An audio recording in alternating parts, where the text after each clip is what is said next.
கர்த்தருடைய சிந்தை அதை குறிச்சு நம்ம பார்ப்போம். நமக்கு எப்படிப்பட்ட சிந்தை இருக்கணும், எப்படிப்பட்ட சிந்தை இருக்கக்கூடாது அப்படின்றத குறிச்சு நம்ம பார்க்கலாம். சங்கீதம் 41:1 எடுத்தவங்க வாசிங்க. சங்கீதம் 41:1. சிறுமைப்பட்டவன் மேல் சிந்தையுள்ளவன் பாக்கியவான், தீங்கு நாளில் கர்த்தர் அவனை விடுவிப்பார். அல்லேலூயா. சிறுமைப்பட்டவன் மேல் சிந்தையுள்ளவன் பாக்கியவான். சிறுமைப்பட்டவங்கன்னா நம்ம என்ன நினைக்கிறோம், அந்த கஷ்டப்படுறவங்க, ஏழை எளிய மக்கள், அப்படிப்பட்டவங்க. அந்த அந்த இது ஒண்ணு இருக்கு. இன்னொன்னு என்னன்னா, சிறுமை அப்படின்னும் போது இந்த பாவத்துல சாபத்துல ரட்சிக்கப்படாதபடிக்கு பிசாசு கட்டி வச்சிருக்காங்க நிறைய ஜனங்கள். நம்ம நினைச்சு கூட பார்க்க மாட்டாங்க. நம்ம உறவினர்கள் கூட என்ன செய்யறாங்க, அந்த சிறுமையில இருக்காங்க. அப்படிப்பட்டவங்களுக்கு நம்ம என்ன செய்யணும், அவங்கள திருப்புகிறதுக்காக நம்ம என்ன செய்யணும், அவங்களுக்காக தீங்கு நாள்ல கர்த்தர் அவங்களை விடுதலை ஆக்கும்படி அவங்களுக்காக நம்ம செபிக்கணும். அதுதான் என்னன்னா, அந்த சிந்தை, அப்படிப்பட்ட சிந்தை உடையவங்களா நம்ம இருக்கணும். கிறிஸ்துவும் அப்படிதான் என்ன செஞ்சாரு, சிறுமைப்பட்டவங்களுக்காக தான் ஆண்டவர் செஞ்சாரு. அந்த மாட்டு தொழுவத்துல ஆண்டவர் பிறந்தார். அவர் ஆவியா இருக்கிற தேவன் மாம்சத்துல நமக்காக பாடுபடணும், விடுதலை கொடுக்கணும்ன்ற அந்த சிறுமைப்பட்ட நம்ம மேல ஆண்டவர் சிந்தையா இருந்ததுனாலதான் என்ன செஞ்சார், அவரு தன்னைத்தானே தாழ்த்தி மாம்சத்தின் அந்த ரூபம் எடுத்து, அடிமையின் ரூபம் எடுத்து ஆண்டவர் நமக்காக எடுத்தது அந்த பூமியில பிறந்தார்.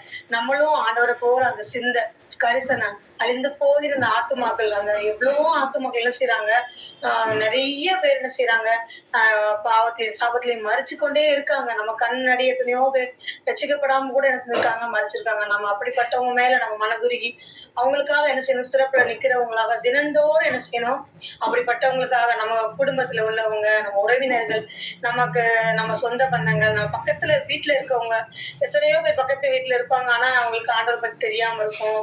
அப்ப அவங்களுக்காக நம்ம ஜெபிக்கும் பொழுது நம்ம ஜெபத்தை கேட்டு ஆண்டவர் செய்வாராம், தீங்கு நாள்ல கர்த்தர் அவர்களை விடுவிப்பார். அல்லேலூயா. அப்படிப்பட்டவங்க மேல நம்ம என்ன செய்யணும், கரிசனையா இருக்கணும், சிந்தையுள்ளவங்களா இருக்கணும். அவங்களுக்காக நம்ம வைராக்கியமா ஜெபிக்கணும். அப்படி கூட நம்ம கெச்சமணி பேர்ல கூட சொல்லியிருக்காங்க, பேர் எழுதி வச்சு என்ன செய்யுங்க, ஒரு 10 பேருக்காக ஜெபம் பண்ணுங்க அப்படின்னு சொல்லி. அதுதான் சிறுமைப்பட்டவங்க மேல சிந்தை உள்ளது. அந்த சிந்தை, அப்படிப்பட்ட சிந்தை நமக்கு ஒவ்வொரு நாள் இருக்கணும். நம்ம பிள்ளைகளுக்காக ஜெபிக்கணும், நம்ம குடும்பத்துக்காக செபிக்கணும், எல்லாமே நல்லதுதான். மற்றவங்க மேல நம்ம சிந்தை இருக்கும். நம்ம சிந்தை, இயேசு கிறிஸ்துவான அந்த பூமியில வந்ததே நம்ம மற்ற எல்லாருக்காக தான், அவருக்காக வரல. எனக்கு நம்ம மேல இரக்கம் வைத்ததுனால, தயவு கிருபை வச்சதுனால ஆண்டவர் இறங்கி வந்தார். அல்லேலூயா. அப்படிப்பட்ட அந்த சிந்தை, அந்த இரக்கமுள்ள சிந்தை, தாழ்மையின் சிந்தை நமக்கும் என்னது வேணும். நம்மளும் இந்த பூமியில வாழ்றோம், நம்ம ஒரு நாள் பரலோகத்துக்கு போறோம். நம்ம உடன் பிறந்தவங்களும் என்ன செய்யணும், நம்ம கூட வரணும். அந்த சிந்தை எப்போதும் நமக்கு இருந்துகிட்டே இருக்கணும். இப்ப கூட பாருங்க, இந்த பிளைட்ல அந்த ஆக்சிடென்ட்ல என்னாச்சு, பிளைட் ஆக்சிடென்ட்ல எத்தனையோ பேர் இறந்துட்டு. அதெல்லாம் நினைக்கும் போது எவ்வளவு கஷ்டமா இருக்கும். நம்ம கூட பிறந்தவங்க தான் எவ்வளவு வருத்தமா இருக்கும். அவங்க அப்படி நிறைய பேர் என்ன செய்யறாங்க, ஆண்டவர் அறியாமலே என்ன செஞ்சுறாங்க, ஒரு செகண்ட் தான் போயிட்டு இருக்க நேரத்துல பயணம் தான் போறாங்க, ஆனா மறிச்சு போயிடறாங்க. அப்ப நம்ம என்ன செய்யணும், நம்ம அவங்களுக்காக பாரத்தோடு நம்ம ஜெபிக்கணும். அப்படிப்பட்ட சிந்தை உள்ளவங்களா நம்ம என்ன செய்யணும், இருக்கணும். ஆண்டவர் விரும்புகிறார். சங்கீதம் 66:18 வாசிப்போம். என் இருதயத்தில் அக்கறை சிந்தை கொண்டிருந்தேன், ஆனால் ஆண்டவர் எனக்கு செவி கொடார். ஆமென். என் இருதயத்துல அக்கிரம சிந்தை கொண்டிருந்தால் ஆண்டவர் செய்ய மாட்டார், செவி கொடுக்கவே மாட்டார். நம்ம அக்கிரமத்தோட பாவத்தோட போய் நம்ம எவ்வளவுதான் ஆண்டவர்கிட்ட மன்றாடினாலும் என்ன செய்யாது, நம்ம ஜெபம் ஆண்டவர்கிட்ட செவிக்கு என்ன செய்யாது, போகாது. அப்ப நம்ம போகும்போதே முதலாவது நம்மளை பரிசுத்தப்படுத்தி கொண்டு ஒவ்வொரு நாளும் அனுதினமும் எப்படி நம்ம குளிக்கிறோம், அனுதினமும் என்ன செய்யறோம், நம்மள நாம சுத்தம் பண்ணி கொள்ளிக்கிறோம். நம்ம சுத்தம் பண்ணாம நம்ம இருக்கவே மாட்டோம். வீட்டை சுத்தம் பண்றோம், நம்மள நாமே சுத்தம் பண்ணிக்கிறோம். அப்ப என்ன நமக்குள்ள அந்த அக்கிரம சிந்தை, அந்த இது என்ன செய்யக்கூடாது, அது இருக்கவே கூடாது. நம்ம சிந்தை எப்படி சிந்தமா இருக்கணும், பரிசுத்தம் உள்ள சிந்தையை ஆண்டவர் விரும்புகிறார். அக்கிரம சிந்தை என்ன செய்யக்கூடாது. இப்ப அக்கிரமம் சொல்லும் பொழுது பாவம், இன்னும் வேண்டாத தேவனுக்கு பிரியமில்லாத காரியங்கள், கீழ்ப்படியாமை, அசுத்தமான காரியங்கள், நம்ம இச்சையோட பாக்குறது, இது எல்லாமே என்னதுதான் ஒரு அக்கிரம அந்த இருதயம். அதை ஆண்டவர் செய்யற அருவருக்கிறார். நம்ம இருதயம் எப்படி இருக்கணும், பிரசுத்தமுள்ள ஒரு இருதயமா இருக்கணும். அப்படிப்பட்ட சிந்தை உள்ளவங்க நம்ம என்ன செய்யணும், இருக்கணும். நல்ல சிந்தை உடையவங்களா இருக்கணும். எப்பொழுதும் ஆண்டவரை குறிச்சு மேலான சிந்தை, ஆண்டவரை குறிச்சு பரலோக காரியங்களை குறித்து நம்ம சிந்தித்து கொண்டே இருக்கணும். ஆண்டவர் ரசித்த விதம் அற்புதம், இலவசம், அதிசயம், அதை குறிச்சு நினைக்கணும், அதை குறிச்சு தியானிக்கணும். அவர் சிந்தனை ரத்தம் வெளியேறப்பட்டது. நம்ம தாய் கூட நம்மள 10 மாசம் சுமந்து எவ்வளவு கொஞ்சம் இருக்குன்னா சிந்திருப்பாங்க.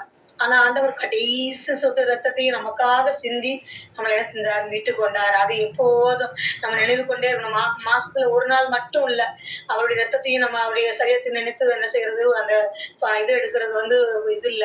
அந்த ஒரு நாள் மட்டும், அந்த வாரத்துல மாசத்துல ஒரு நாள் மாத்திரம் கிடையவே கிடையாது. அனுதினமும் அவர் ரத்தத்தை நினைக்கணும். அந்த பரிசுத்தத்தை நம்ம, அவர் எப்படி பரிசுத்தமா, அப்பா நம்முடைய தகப்பன், அவர் பரிசுத்தம் உள்ளவர். நம்ம அதே போல ஒவ்வொரு நாளும் என்ன செஞ்சிட்டு நம்ம இருதயத்துல ஆண்டு பரிசுத்தம் உள்ளவன் இன்னும் பரிசுத்தம் ஆகட்டும் அப்படின்றார். அப்ப என்ன செய்யணும், அந்த அக்கிரம சிந்தை நம்ம கிட்ட இல்லாதபடி நல்ல சிந்தை, ஆண்டோட சிந்தை என்ன சிந்தை, எல்லாரும் நேசிக்கிற சிந்தை, அன்புள்ள சிந்தை, அப்படிப்பட்ட சிந்தை நமக்கு என்ன செய்யும், நமக்கும் நாட்கள்ல வேணும். ஆண்டவர் விரும்புகிறார். நீதிமொழிகள் 8:5 பார்ப்போம். வேலைகளே விவேகம் அடையுங்கள், மூடர்களே புத்தியுள்ள சிந்தையா இருங்கள். ஆமென், அல்லேலூயா. என்ன செய்யணுமா?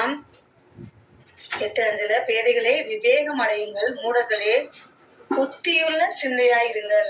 நமக்கு என்ன சிந்தை வேணும் ஆண்டவர் சொல்றாரு இல்லைங்க, புத்தியுள்ள சிந்தை வேணும். நமக்கு ஞானமுள்ள ஒரு இருதயம் வேணும். நமக்கு ஏதோ ஞானம் இல்லாத, எது தேவையில்லாத சிந்திக்கவே கூடாது. புத்தியுள்ளது எது, உண்மையுள்ளது எது, ஒழுக்கம் உள்ளது எது, அதைதான் நம்ம சிந்திக்கணும். எது உண்மை, எது நம்ம வேதம் தான் உண்மை, எது சத்தியம், பைபிள் தான், இதை குறிச்சு சிந்தி, இதை தியானிக்கணும், இதை யோசிக்கணும். நம்ம புத்தியுள்ள ஸ்திரீகளா இருக்கணும், குடும்பத்தை கட்டுகிற ஸ்திரீயாக இருக்கணும், நல்ல ஒரு விவேகம் உள்ளவங்களா இருக்கணும், இன்னும் ஞானம் உள்ளவங்களா இருக்கணும். நம்ம மூடர்களை என்ன செய்யக்கூடாது, இருக்கவே கூடாது. அதான் சொல்ல, பேதைகளே என்ன செய்யுங்க, விவேகம் அடையுங்கள், மூடர்களே புத்தியுள்ள சிந்தையா இருங்க அப்படின்றாரு. மேம்பாடான காரியங்களை என்ன செய்வேன், பேசுவேன், என் உதடுகள் என்ன செய்யும், உத்தம காரியங்களை வசனிக்கும். நம்ம சத்தியத்தை தான் என்ன செய்யணும், நம்ம நினைக்கணும். நம்ம புத்தியுள்ள சிந்தையா இருக்கணும். சில பேர் என்ன செய்வாங்க, புத்தி இல்லாத காரியங்களை யோசித்துக்கிட்டு நாளைக்கு என்ன செய்வோம், நாளை கழிச்சு என்ன செய்வோம், அப்படியே இதே சிந்தையாவே இருப்பாங்க. நமக்கு என்ன வேணும், ஆண்டவர் நம்ம கூட இருந்தா, ஆண்டவர் சொல்றாரு, கூப்பிடுகிற காக்கை குஞ்சுகளுக்கும் ஆகாரம் கொடுக்கிறது. அப்ப புத்தியுள்ளவங்களா இருக்கணும். எதை கேட்கணும் ஆண்டவர்கிட்ட, எதை கேட்க கூடாது, எல்லாவற்றிலும் கருத்தாய் நம்ம எலியாவை போல என்ன செய்யணும், கருத்துள்ளவர்களா நம்ம ஜெபிக்கணும். புத்தியுள்ள ஸ்திரீகளா இருக்கணும். ஆண்டவன் செய்யறாரு, விரும்புகிறார். புத்தியுள்ள சிந்தை உள்ளவர்களா இருந்து என்ன செய்யணும், வேதத்தை ஆராய்ந்து பார்க்கணும். அனுதினமும் வேதத்தை ஆராய்ந்து பார்க்கும்போது அதுல நித்திய ஜீவன் நமக்கு உண்டு.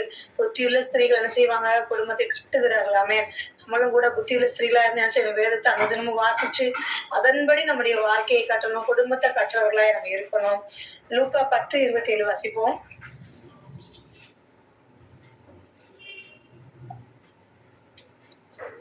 அவர் பிரதித்திரமாக, உன் தேவனாகிய கர்த்தரிடத்தில் உன் முழு இருதயத்தோடும், உன் முழு ஆத்துமாவோடும், உன் முழு பலத்தோடும், உன் முழு சிந்தையோடும் அன்பு கூர்ந்து, உன்னிடத்தில் அன்பு கூறுவது போல பிறனிடத்திலும் அன்பு கூறுவாயாக என்று எழுதியிருக்கிறது என்றான்.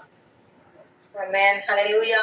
இதுலயும் கூட சொல்லியிருக்குது, நம்ம எப்படி பண்ணோமா, கர்த்தரிடத்தில் உன் முழு இதயத்தோடும், உன் முழு ஆத்மாவோடும், உன் முழு பலத்தோடும், உன் முழு சிந்தையோடும், அல்லேலூயா. அந்த முழு சிந்தையோடு என்ன செய்யணுமா, அன்பு கூறணும். அப்படி அன்பு கூறதான் உண்மையான அன்பு. நம்ம என்ன செய்வாங்க, பாதி உலகம், பாதி கிறிஸ்து, இப்படி ஆத்துல ஒரு கால் சேத்துல ஒரு கால், இப்படியே வாழ்வாங்க. அந்த மாதிரி இல்லாதபடி ஆண்டவர் எதிர்பார்த்து, நம்ம இடத்த எதிர்பார்த்து ஒண்ணுமே, நம்ம காசு பணம் எதையுமே, நம்ம அந்தஸ்து எதையுமே ஆண்டவர் நம்மகிட்ட எதிர்பார்க்கல. எனக்கு இருக்கிற முழு இதயத்தோடு என்னை நேசிக்கணும். அதைத்தான், அந்த ஒண்ணுதான் நம்மகிட்ட விரும்புகிறேன். அல்லேலூயா. நம்ம தேவன் நல்ல தேவன். இந்த உலகத்துல இருக்க மனிதர்கள் கூட என்ன செய்வாங்க, அதையும் இதையும் எதிர்பார்த்துதான் நம்ம கிட்ட அன்பு கூறுவாங்க. ஒரு நாள் அன்பு கூறுவாங்க, ஒரு நாள் அன்பு கூற மாட்டாங்க, ஒரு நாள் மறந்துடுவாங்க, இது பண்ணுவாங்க. மனுஷனுடைய அன்பு என்ன செய்யும், அது மாறி போயிடும். எல்லாரும் அன்புமே, தாய் தகப்பனா இருக்கட்டும், பிள்ளைகளா இருக்கட்டும், கணவனா இருக்கட்டும், எல்லாருடைய அன்புமே ஒரு நாள் என்ன செஞ்சிடும், மாறிடும். ஆனா தேவனுடைய அன்பு நம்ம மேல அவர் வைத்த அன்பு, தயவு, இரக்கம், இது மட்டும்தான் என்ன செய்யாது, மாறாது. அப்படிப்பட்ட தேவனிடத்தில் நம்ம என்ன செய்யணும், முழு இதயத்தோடு நம்ம என்ன செய்யணும், நம்ம அன்பு கூறணும். ஆண்டவர் என்ன செய்யறாரு, எதிர்பார்க்கிறார். ஹல்லேலூயா. நம்ம ஒவ்வொரு நாள் என்ன செய்யணும், ஆண்டவர்கிட்ட முழு இதயத்தோடு நம்ம அன்பு கூறணும். அறகுறையா இல்ல. இந்த பூமியவே நினைச்சுக்கிட்டு பூமிக்குரிய கீழானவைகளை மறந்து ஆண்டு சொல்ல, மேலானவைகள் நாடு. நம்ம ஆண்டவரோடு போய் என்ன செய்யணும், நித்திய காலமாய் நம்ம அந்த அழிவில்லாத ராஜ்யத்துல வாழ போறோம். அதை குறிச்சு நம்ம என்ன செய்யணும், முழு இதயத்தோடு ஆண்டவர் துதிக்கணும். நம்ம ஆண்டவர் செய்த நன்மைகளை, நம்மளை பாவத்திலிருந்து ரட்சித்தாரே, எவ்வளவு பெரிய கிருபை. இன்னைக்கு ஆண்டவர் நம்மளை தூக்கி எடுக்கலன்னா நம்ம என்னையாரும் மறிச்சு போயிருப்போம். ஆமென், அல்லேலூயா. கர்த்தர் நம்ம நினைக்கலன்னா, நினைவு கூரலன்னா அன்னைக்கு நம்ம இல்லவே இல்ல. நம்ம ஒரு நிமிஷம் கூட நம்ம வாழ முடியாது இந்த பூமியில. ஒரு எறும்பா இருந்தாலும் சரி, பறவையா இருந்தாலும், எது விலங்குகளா இருந்தாலும், எல்லாமே அணு கூட ஆண்டவர் அந்த கிருபை தயவு இல்லைன்னா வாழ முடியாது. நம்ம இன்னைக்கு இருக்கிறோம், நிற்கிறோம், நிர்மூலமாக இருக்கிறோம்னா தேவனுடைய கிருபை. அதை நினைச்சு என்ன செய்யணும்? ஆண்டவர் நம்ம முழு இதயத்தோடு ஏசப்பாடு என்ன செய்யணும்? நம்ம அன்பு கூறணும். அதை விரும்புகிறார். நம்ம முழு சிந்தையோடு நம்ம என்ன செய்வோம்? கர்த்தத்துல அன்பு கூறுவோம். ரோமர் 8:6-7 வாசிப்போம்.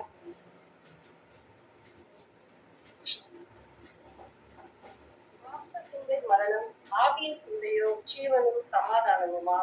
எப்படி என்றால், மாம்ச சிந்தை தேவனுக்கு விரோதமான பகை. அது தேவனுடைய நியாயப்பிரமாணத்துக்கு கீழ்ப்படியாமலும் கீழ்ப்படிய கூடாமலும் இருக்கிறது. ஆமென், அல்லேலூயா. மாம்ச சிந்தை என்னது? மரணம். ஆமென். நம்ம மாம்ச சிந்தையே என்ன செய்யக்கூடாது? நமக்கு மாம்ச சிந்தையே நமக்கு வேணவே வேணாம். ஆண்டவர் சொல்றாரு, எதை நினைக்கணும்? ஆண்டவர் சிந்தை, அந்த கிறிஸ்து இயேசுவில் உள்ள சிந்தையே நமக்குள்ள என்ன செஞ்சுக்கணும்? உண்டா இருக்கணும். ஆண்டவர் என்ன செஞ்சார்? சிறுமைப்பட்டவங்க நினைச்சாரு, வியாதி உள்ளவர்கள் நினைச்சாரு, நொறுங்குண்டவங்க, இறுதிய நறுங்குண்டவங்க, அவங்க எல்லாம் அவங்களுக்காக என்ன செஞ்ச பிதா இடத்துல என்ன செஞ்ச வேண்டுதல் செய்கிறவராகவே இருந்தார். எங்கும் நன்மை செய்கிறவரா சுற்றிட்டு இருந்தார். அப்படி சோர்ந்து போகாமல் நன்மை செய்யணும், ஆண்டவர் நற்கிரியைகளை செய்யணும், தான தர்மங்கள் செய்யணும், ஏழைகளுக்கு இறங்கணும், கடன் கொடுக்கணும், கேட்கிறவங்களுக்கு கொடு அப்படின்ற ஆண்டவர். அப்படிப்பட்ட அந்த நல்ல சிந்தை, ஆவிக்குரிய சிந்தையில நம்ம என்ன செய்யணும்? இன்னும் வளரணும். ஆவிக்குரிய கனிகள்ல அதான் சொல்றாங்க, மாம்ச சிந்தை மரணம். நம்ம மாம்சத்துல எது முடிவெடுத்தாலும் அது என்னதான் முடியும்? தவறாதான் முடியும். நம்ம ஆவிக்குரிய சிந்தையில நம்ம பலப்படும் போது அது நமக்கு ஜீவனும் சமாதானமா இருக்கும். ஆவியில நம்ம ஜெபம் பண்ணிட்டு எந்த காரியம் செய்தாலும் நம்ம ஜெபம் பண்ணிட்டு செய்யும் பொழுது அது உண்மையுமே பெஸ்டா இருக்கும். நம்ம ஜெபிக்காம மாம்சத்துல முயற்சி எடுத்துக்கிட்டே இருப்போம், எல்லாமே டோட்டல் என்ன ஆயிரும்? ஃபெயிலியர் ஆயிரும். நம்ம என்ன செய்வோம்? நம்ம பொய் சொல்லக்கூடாதுன்னு மாம்சத்துல முடிவெடுப்போம். நம்ம கோவப்படக்கூடாது, சண்டை போடக்கூடாது, நல்லவங்களா இருக்கணும், எல்லாமே எதுல மாம்சத்துல நம்ம நினைப்போம். அது கண்டிப்பா என்ன செய்ய? டோட்டல் என்னது? 0.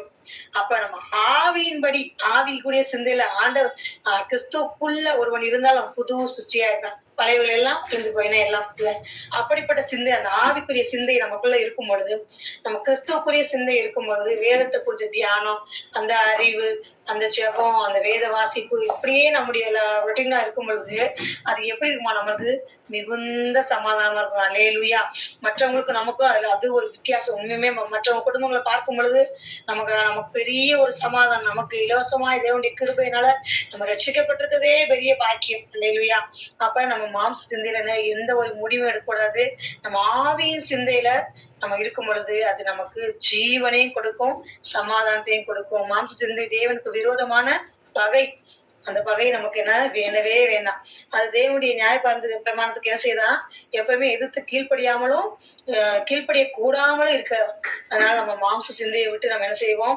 வெளியே வருவோம். ஆண்டவரே, மாம்சத்துக்குரிய காரியங்கள் எடுத்து போடுங்க. ஆண்டவர் நம்ம கேட்கும் பொழுது ஆண்டவர் என்ன செய்வார்? கேட்கிற எவனும் பெற்றுக்கொள்கிறான் சொல்ற விடுதலையோடு நம்ம என்ன செய்யணும்? மாம்ச சிந்தைய, மாம்சத்துல எப்பயும் போராடிட்டே நம்ம இருக்கக்கூடாது. ஆண்டவர்கிட்ட போய் விட்டு கொடுத்தணும். ஆவியானவர் நீங்க கிரியை செய்யுங்கப்பா இந்த காரியங்கள்ல எல்லாவற்றிலையும். நம்ம வெளியே போனாலும் சரி, எங்க போனாலும், எந்த காரியம் செய்தாலும் நம்ம மாம்சத்துல எந்த ஒரு கிரியைகளும் செய்யாம மற்றவங்ககிட்ட அந்நியற்ற போய் நம்ம ஒரு உதவியோ ஒரு ஆலோசனை கேட்காதபடி நம்ம ஆவிக்குரிய அந்த பரிசுத்த ஆவியானவருடைய ஆளுகை, உதவி, அதை நம்ம நாடும் பொழுது எல்லாவற்றிலும் ஆண்டவர் நமக்கு தெளிவுபடுத்தி அந்த வார்த்தையை கொடுத்து நம்ம என்ன செய்வார்? சமாதானமா என்ன செய்வார்? நம்ம நடத்துவார். ஆமென், அல்லேலூயா. ரோமர் 11:20 வாசிப்போம். நல்லது, விசுவாசத்தினாலே அவைகள் முறித்து போட்டன. நீ விசுவாசத்தினாலே நிற்கிறாய். வேட்பினை சிந்தையாயிராமல் பயந்திரு. அல்லேலூயா. விசுவாசத்தினாலே நிற்கிறாய். நம்ம எதுல நிக்கிறோமா? விசுவாசத்துல தான் நிக்கிறோம். நம்ம அவிசுவாசம் தான் என்ன செய்வோம்? முறித்து போடப்பட்டோம். அதனால நம்ம விசுவாசத்துல நம்ம நிக்கிறோம். ஆண்டவர் கொடுத்த விசுவாசம் தான் நமக்குள்ள. எப்படி நம்ம எதனால ரட்சிக்கப்பட்டோம்? விசுவாசனாலதான் நம்ம என்ன செஞ்சோம்? ரட்சிக்கப்பட்டோம். ஆனா நம்ம எப்படி இருக்கக்கூடாது? நம்ம ரட்சிக்கப்பட்டோம்னு ஒரு மெத்தனமா நம்ம பரலோகம் போயிருவோம். இனி என்ன அப்படி எப்படி நம்ம நம்முடைய அந்த தற்பெருமையில என்ன செய்யக்கூடாது? நம்ம வாழவே கூடாது. ஆண்டவரை விட்டு தூரம் போவே கூடாது. மறந்துடக்கூடாது. வேதத்தை மறக்க கூடாது. ஜெபிக்கிறத மறக்க கூடாது. நம்ம எல்லாம் எப்படி இருந்து வந்தோம்? நம்ம ஆரம்பத்துல ஆதியில் எப்படி இருந்தோம்? ஆண்டவர் எப்படிப்பட்டு நம்ம நிலைமையில சேற்றுல உளையான சேற்றுல இருந்து ஆண்டவர் தூக்கி எடுத்தார். அது எப்போதும் என்ன செய்யணும், அதை நினைத்து கொண்டே தாவீது என்ன செய்வாரு, எப்போதும் ஆண்டவர் செய்த நன்மைகள் நினைச்சு கொண்டே இருக்கார், நினைத்து கொண்டே இருக்கார். எவ்வளவோ ஆபத்துகள் தான், நெருக்கங்கள் தான், போராட்டங்கள் தான். ஆனாலும் அவர் என்ன கர்த்தரை நினைவு கூர்ந்து கொண்டே இருக்கிறார். நம்ம என்ன செய்யக்கூடாது, நம்ம ஆதியில அந்த அன்பு ஆண்டவர் எப்படி நம்ம ஏற்றுக்கொண்டோம், ஆண்டவர் நம்மளை எப்படி நினைத்திருந்தார், அதை எப்போது நினைச்சுக்கிட்டே இருக்கணும். மறந்துடக்கூடாது. நம்ம எவ்வளவு பாவ கயிற்றுனால சிக்குண்டு இருந்தோம். எவருக்குமே தெரியாது. எத்தனையோ பாவங்கள் மற்றவங்களுக்கு தெரியாது நம்ம இது. ஆனா ஆண்டவர் வந்து என்ன செய்யறாரு, அத நமக்கு நமக்கு கிருபையா என்ன செஞ்சுக்காரு, மன்னித்து நம்மள இன்றைக்கு வரைக்கும் இப்பொழுது வரைக்கும் நடத்தி கொண்டிருக்கிறார். இப்பொழுது கூட என்ன செய்யல, ஆண்டவர் நம்மளை கைவிடவே இல்லை. என்னைக்கு நம்ம ரட்சிக்கப்பட்டோமோ அன்றைய தினத்துல இருந்து இன்னைக்கு வரைக்கும் நடத்த. அது என்னது, நம்முடைய கிருபையா? இல்ல, நம்முடைய கிருபை இல்ல. நம்ம நன்மையே செய்யல, ஆனாலும் கர்த்தர் நம்ம என்ன செஞ்சாரு, கிருபை வச்சாரு. அப்ப நம்ம மேட்டிமை சிந்தை உரியவங்களா இருக்கவே கூடாது. பயந்து இருக்கணும். எப்பொழுதும் பயந்து இருக்கதான் பாக்கியவான் சொல்லப்பட்டிருக்கு. அப்ப என்ன செய்யணும், எப்போதும் நம்ம ஆயத்தமா இருக்கணும். ஆண்டவர் வருவாரு, நம்ம ஆயத்தமா இருக்கணும் அப்படின்னு அந்த பயம், கர்த்தருக்கு பயப்படுற பயம் என்ன செஞ்சுட்டே இருக்கணும், அனுதினமும் இருக்கணும். வாரம் தவறாம சபை கொடுக்கறத விட்டு விடாம, அதுலயும் எல்லா காரியங்களும் கர்த்தருக்குரிய காரியங்களை கொடுக்கறதுல எல்லாவற்றிலும் நம்ம பயந்து இருக்கணும். பயந்து செய்யணும். மேட்டுமையா பெருமையா அந்த பெருமை மேட்டுமை வரவே கூடாது. ஏன்னா சாத்தான் அப்படி விழுந்து போனா அந்த மேட்டுமையினால பெருமையினாலதான் விழுந்து போனான். பெருமையுள்ள தேவனை எதிர்த்து நிற்கிறார்.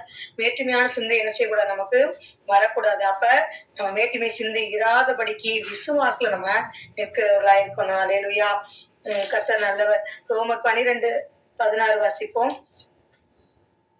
ஒருவரோடு ஏக சிந்தையுள்ளவர்களாய் இருங்கள், வேற்றுமையானவர்களை சிந்தியாமல் தாழ்மையானவர்களுக்கு இணங்குங்கள், உங்களையே புத்திமான்கள் என்று எண்ணாதீர்கள். ஆமென். அல்லேலூயா. அதான் பெருமை. அதான் இங்கேயும் பாருங்க, மேட்டிமையானவைகள் என்ன செய்யாது, சிந்தியாத அப்படின்றார். தாழ்மையானவர்களுக்கு இணங்குகள், உங்களையே புத்திமான்கள். சில பேர் நினைப்பாங்க, நம்ம தான் பரிசுத்தமா இருக்கோம், நம்ம சபைக்கு போறோம், நம்ம ஜெபம் பண்றோம், நாம உண்டு நமக்கு உண்டு இருக்கோம் அப்படின்னு சொல்லிட்டு என்ன செய்வாங்க, அவங்களே என்ன செய்வாங்க, பெருமைப்படுத்திக்குவாங்க. இல்லவே இல்லை. நம்ம வந்து ஒரு கடல்ல ஒரு லேசா மேலாப்புல நம்ம தண்ணியில தான் கால் வச்சிருக்கோம். நம்ம எல்லாத்தையும் நம்ம டோட்டலா என்ன செஞ்சு முடிக்கல, செய்து முடிக்கவே இல்லை. கர்த்தர் தான் நமக்காக யாரையும் செய்து முடிச்சாரு. நம்ம வந்து சும்மா இப்பதான் நம்ம உள்ள ரைட்டா என்ட்ரி ஆயிருக்க மாதிரி தான். இன்னும் எதையுமே நம்ம வந்து கற்றுக்கொள்ற விதத்துல நம்ம கற்றுக்கொள்ள, நம்ம எல்லாம் கற்று தேர்ந்தவங்களும் இல்லை. கர்த்தர் தான் எல்லாவற்றையும் நடத்துகிறவர். நம்மளை ஆராய்ந்து அறிந்திருக்கிறவர் அவர் ஒருவர் தான். அதனால நம்ம வந்து என்ன செய்யணும், எல்லாத்துக்கும் ஏக சிந்தையா இருக்கும். எப்படிப்பட்டவங்களா இருக்கணும், ஒருவரோடு ஒருவர் ஏக சிந்தை உள்ளவர்களா இருங்கள். அப்ப ஏக சிந்தனை என்ன, ஜெபிக்கிறவங்களோடு சேர்ந்து ஒரு மனதோடு அந்த ஏக சிந்தை, அந்த அன்புள்ள சிந்தை, ஜெபிக்கிறதுல வேத வாசிக்கிறதுல நம்ம ஃப்ரெண்ட்ஸும் கூட எப்படிதான் இருக்கணும், ஆவிக்குரிய சிநேகிதர்கள் தான் நமக்கு இருக்கணும். தேவையில்லாத பழக்க வழக்கங்கள் நல்ல ஒழுக்கங்கள் என்ன செய்யும், கெடுத்து போடும். அதனால என்ன செய்யணும், ஆவிக்குரியவங்களோட சேர்ந்து இருக்கணும். அப்படி அந்த ஒருவரோடு ஒருவர் என்ன செய்யணும், ஏக சிந்தையா இருக்கணும். எப்படி இப்ப நம்ம தலை இருக்கு, கால் இருக்கு, நம்ம காலுக்கு ஏதாவது ஒரு பிரச்சனை இருக்கு அப்படின்னா அந்த தலை என்ன செய்யும், மேல வானத்தை நோக்கி பார்க்காது. காலில் ஏதாவது அடிபட்டுச்சுன்னா டக்குன்னு என்ன செய்யும், கீழே தான் பார்க்கும். அதான் என்னன்னா, அந்த புல்ல என்ன இருக்கு, ஒன்றோட ஒன்று ஜாயிண்ட் இணைக்கப்பட்டிருக்கு. அது என்ன செய்யும், காலில் அடிபட்டுச்சுன்னா கண்ணில் வந்து தண்ணி வந்துடும், எப்படியாவது வந்துடும். அப்படிதான் நம்ம என்ன செய்யணும், ஒரு பாரங்களை ஒருவர் சுமந்து நம்ம தீர்க்கிறவர்களாக, ஏக சிந்தை உள்ளவங்களாக, நம்ம கிடைக்கிற நேரங்களை கூடி செபிக்கிறவங்க எல்லாவற்றிலையும் நம்ம என்ன செய்யணும், நம்முடைய அந்த ஏக சிந்தை என்ன செய்யணும், நம்ம உள்ள அன்புள்ள ஐக்கியத்துல நம்ம இருக்கணும், தாழ்மை உள்ளவர்களா இருக்கணும். ஆண்டவர் செய்றாரு, விரும்புகிறார். அல்லேலூயா. எபேசியர் 4:17 வாசிப்போம். எபேசியர் 4:17.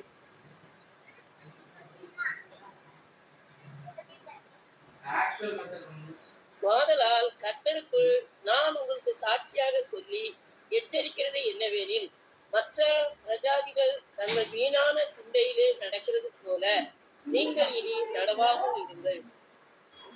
ஆமென். அல்லேலூயா. புறஜாதிகள் எப்படி செய்யறாங்களோ அது மாதிரி என்ன செய்யக்கூடாது, நம்ம புறஜாதி நடக்கிற மாதிரியே நம்ம நடக்கக்கூடாது.